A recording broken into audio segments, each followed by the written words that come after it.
ഇന്ന് ഞങ്ങൾക്ക് ചക്കപ്പണിയാണ്. ചക്കപ്പഴം വിളയിക്കാനൊക്കെ ഉള്ള പരിപാടിയാണ്. അപ്പം ഞാൻ എടുത്തെന്നറിയോ, ലീലേച്ചി നന്നാക്കിക്കൊണ്ടിരിക്കുക. അപ്പോഴത്തേനും കുറച്ച് ചക്കയും എടുത്തു. നമുക്ക് 4 മണിക്കത്തേക്കിനൊരു ചായക്കടി ഉണ്ടാക്കാം. നല്ല ചക്ക, നമ്മുടെ ചക്ക തന്നെ കേട്ടോ. ഈ പ്രാവശ്യത്തെ ഒരു പ്രത്യേകത എന്നാ അറിയോ, ഒരു ചക്ക പോലും നശിപ്പിച്ച് കളഞ്ഞിട്ടില്ല. മൊത്തം പച്ചയാണെങ്കിൽ വിളഞ്ഞ ഉടനെ തന്നെ വെട്ടി അരിഞ്ഞ് ഫ്രീസറിൽ കയറ്റുക, പഴുത്തതാണെങ്കിൽ ഉടനെ തന്നെ അരിഞ്ഞ് വരട്ടി വെക്കാം. അപ്പം ഇന്ന് അതിൻ്റെ പണികളാണ്. കുറച്ചെടുത്തിട്ട് ഒരപ്പം 4 മണിക്കത്തേക്കിന് ഇതാ ഇത്രയേ എടുത്തിട്ടുള്ളൂ.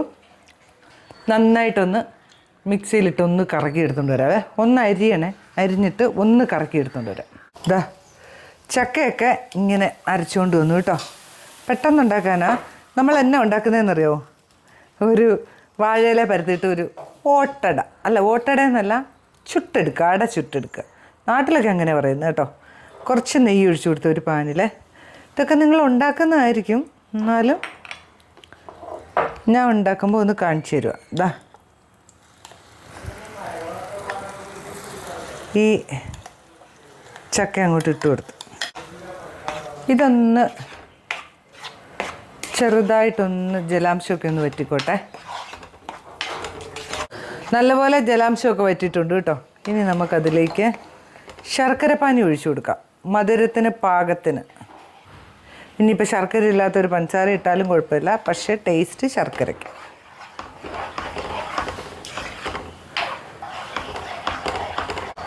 ഇതും ഈ ചക്കയുമായിട്ടൊന്ന് സെറ്റായിക്കോട്ടെ. സമയത്ത് കുറച്ച് തേങ്ങാപ്പിരിയും കൂടെ നമുക്ക് ചേർത്ത് കൊടുക്കാം. എല്ലാം കൂടെ അങ്ങോട്ട് കിടന്ന് റെഡി ആയിക്കോട്ടെ. കണ്ടോ, തേങ്ങാപ്പീര പാകത്തിന്. തേങ്ങാപ്പീര എത്ര ചേർക്കുന്നു നല്ല ടേസ്റ്റ് ഉണ്ടാവും. ചക്കയും തേങ്ങയും ഒരു സുഹൃത്തുക്കളാണല്ലോ, കോമ്പിനേഷൻ. ഇതൊന്ന് നന്നായിട്ടൊന്ന് റെഡി ആകുമ്പോൾ എന്താ ഇച്ചിരി ഏലക്കാപ്പൊടി,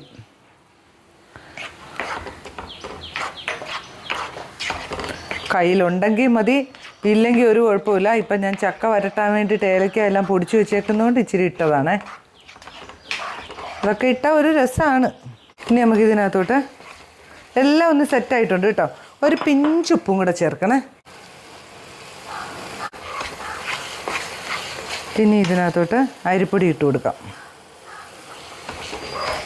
തീ ഒന്ന് കുറച്ച് വെച്ചിട്ട് നന്നായിട്ട് മിക്സ് ചെയ്ത് കൊടുക്കാം. ഒത്തിരി ലൂസാകുന്നതിന് ഒന്ന് ടൈറ്റാക്കി ഒരു ഇച്ചിരി പൊടിയും കൂടെ.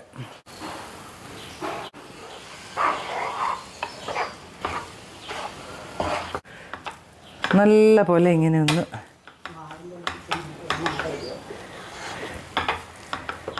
ഇളക്കിയെടുക്കാം. ഒരു വാഴയിലെടുത്ത് അതിനകത്തോട്ട് പരത്തി കൊടുക്കുക. ഒത്തിരി കട്ടിയൊന്നും വേണ്ട, കനം കുറച്ചങ്ങ് പരത്തുക. ഇനി നമുക്കിതിനെ എടുത്തിട്ട് ചൂടായിരിക്കുന്ന നമ്മുടെ തവയിലോട്ട് അങ്ങോട്ട് വെക്കുന്നു. മൂടി വയ്ക്കാം, ചെറുതീയിൽ അങ്ങോട്ട് വെന്തോട്ടെ.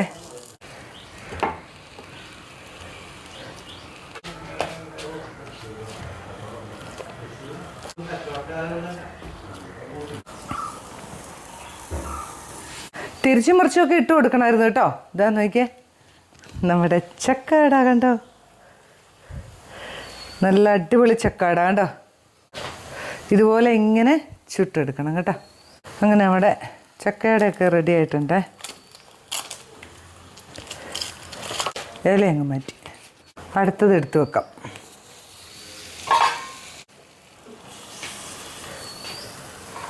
ഇതാ കേട്ടോ, കട്ടൻ ചായയുടെ കൂടെ കഴിക്കാൻ നല്ല അടിപൊളി ചക്കാട. ചക്കയുടെ ഇങ്ങനെ ആയിക്കൊണ്ടിരിക്കുന്നു. ഞാൻ 2 പാൻ വെച്ചിട്ടുണ്ടായിരുന്നേ, വേഗം ആകാൻ. ഇത് കണ്ടോ, ഒരെണ്ണം ആയപ്പോൾ തന്നെ കഴിച്ചൊന്ന് കാണിച്ചേക്കാം. എന്നാ ടേസ്റ്റാണെന്നറിയാതെ.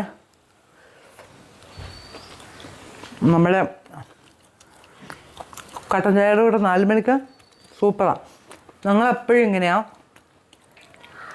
ചക്കയൊക്കെ വരട്ടി വെക്കുന്നതെന്ന് ഞങ്ങൾക്ക് പെട്ടെന്ന് തിന്നാൻ വേണ്ടിയിട്ട് ഇങ്ങനെ എന്തെങ്കിലുമൊക്കെ ഉണ്ടാക്കും. അപ്പം ഇന്നത്തെ ചക്കപ്പണിയുടെ ഒപ്പം തന്നെ ഞങ്ങൾ ആദ്യം തന്നെ ഉണ്ടാക്കി തിന്നുക ചക്കാട. അപ്പം ഇത് ഉണ്ടാക്കാത്തവരൊക്കെ ഉണ്ടെങ്കിൽ ഒന്ന് ഉണ്ടാക്കി നോക്കുക, ഇല്ല എങ്കിൽ ഉണ്ടാക്കുന്നവരാണെങ്കിൽ ഓക്കെ. പക്ഷെ ഉണ്ടാക്കിയിട്ടില്ലെങ്കിൽ നിങ്ങൾ എന്തായാലും ഉണ്ടാക്കി നോക്കണം കേട്ടോ. അരിപ്പൊടിയും അതുപോലെ തന്നെ ശർക്കരയും ഒരുപാട് ചേർക്കരുത്, എന്നാൽ ചക്കയുടെ ആ ഒരു നാച്ചുറൽ ടേസ്റ്റ് നമുക്ക് കിട്ടുകയും വേണം.